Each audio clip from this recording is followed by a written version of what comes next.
Hello campers, this is the Suburban Camper and welcome to another episode of Off the Beaten Path, a recurring series in which I explore and profile less traveled places and identify one remote campsite. And the best part is I will share all the details with you. Just be on the lookout for a slide with a password and then visit the Off the Beaten Path page at suburbancamping.com to download the campsite info. How do you define remote? Well, in Oregon, the southeast corner of the state is our best example of a remote area, and it is highlighted by an amazing combination of places, which are the Steens Mountain Wilderness and Alvord Desert. They are a 7-hour drive from Portland, 2 hours from a city with full services, and just under 4 hours from the nearest metropolitan area, which is Boise, Idaho. It is such an amazing place, I visited it twice this year. On my first trip, I explored the Alvord Desert and some river canyonlands further east, but I did not explore the mountains. The second trip was with my very active 78-year-old mom and of course Zoe, and we visited the desert and explored the Steens Mountain Wilderness. This video features footage from both trips. The second trip was severely impacted by wildfire smoke, so you won't see all the grandeur the Steens have to offer, but hopefully you'll get a taste of it along with the information you need to have a great outdoor adventure in this remote area of Oregon. There are two routes to access the Alvord Desert, one from the west side of the Steens via Highway 205 and one from the east side via Highway 78. Now, if you ask Google Maps to get you to the Alvord Desert, it says it can't find a route. So no matter which route you take, you should use the town of Fields, Oregon as your destination. I utilized the Steens Mountain Wilderness map published by the Bureau of Land Management to navigate my way to and around this area.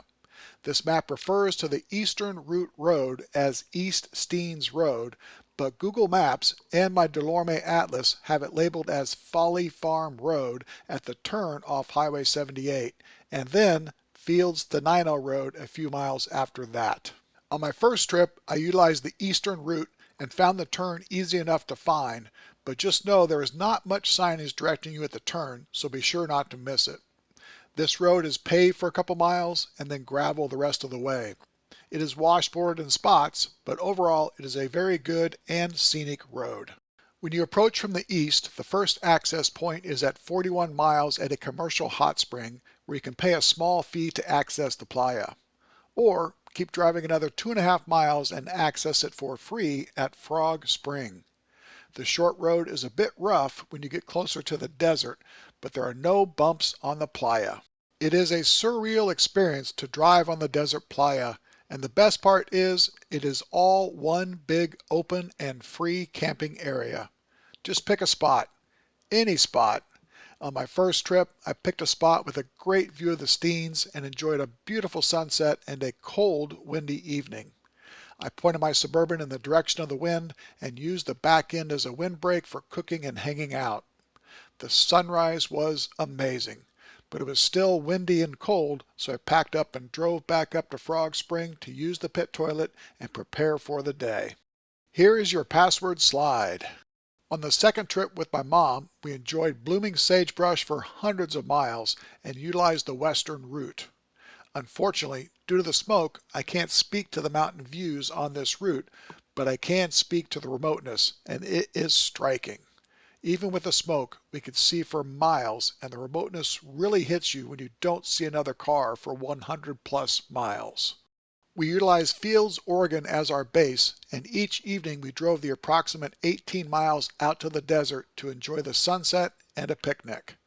The smoke put a damper on the sunset pictures and blocked our view of the mountains, but it was still a great experience hanging out on the playa. And you never know what you might see or think you see in a desert. I thought I heard cows. Sure enough, there are 4 cows crossing the desert. I hope they know where they are going. Turns out they did, because we saw them in the morning as we drove out of town at least 25 miles from where we saw them the day before. One of the best things about the Steens Mountain Wilderness is its accessibility. I'm sure it is a great place to hike and backpack, but the fact is you can see it all from a car via the Steens Mountain Loop Road and enjoy its best views after just a short walk. Keep in mind that walk may be at an altitude around 9,000 feet.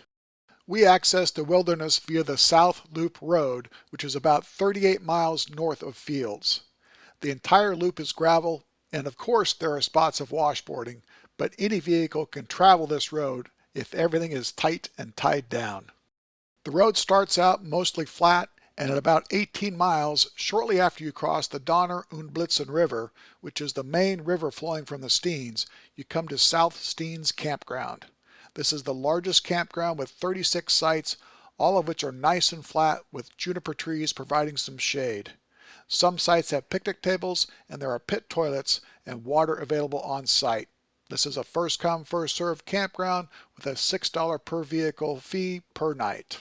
After this, you start climbing and the views really kick in once you get up to about 6,400 feet when you can look down into the gorges. The first one you come to is Big Indian, and it comes into view on the right side of the road as you make the first big and sharp left turn. The next one is Little Blitzen, and there's a good sized pullout for it as you make a sharp right turn. You don't realize there's a viewpoint there until you pass it, and we missed it and had to backtrack for this view. After that view, you drive across the massive plateau between the two gorges, which makes for an easy traverse up the mountain, and then you turn right for Steens Summit Trailhead. This trail is a road, and it is steep with spots of loose rock, but it is a short and easy walk up to the peak. The fact that it is a road makes sense once you're at the top and see all the communications equipment and propane tanks, as that road is how they get the fuel up here.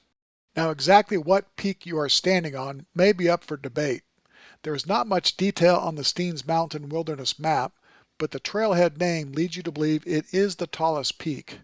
But I consulted my Delorme map, and it looks like the elevation marker for Steens Mountain is further south. I found another map clearly showing Steens Peak at the end of the short trail, but it is labeled Wild Horse Lake Lookout Trailhead. You can see Wild Horse Lake from this trail, so I am going with it is the tallest peak of Steens Mountain at an altitude of 9,773 feet that you are standing on at the end of the road.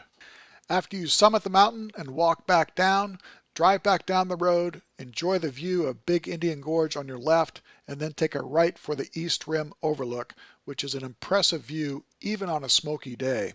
Next stop is Kiger Gorge Overlook, which is just past the left turn for the main loop road. This stop led to a discussion between me and my mom as to the difference between a canyon and a gorge.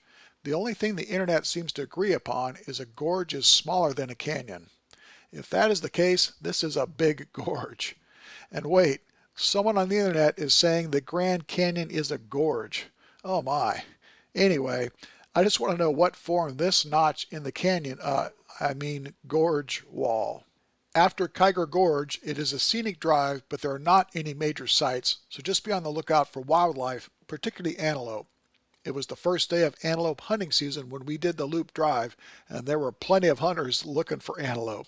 We continued the loop drive and stopped at Jackman Park Campground.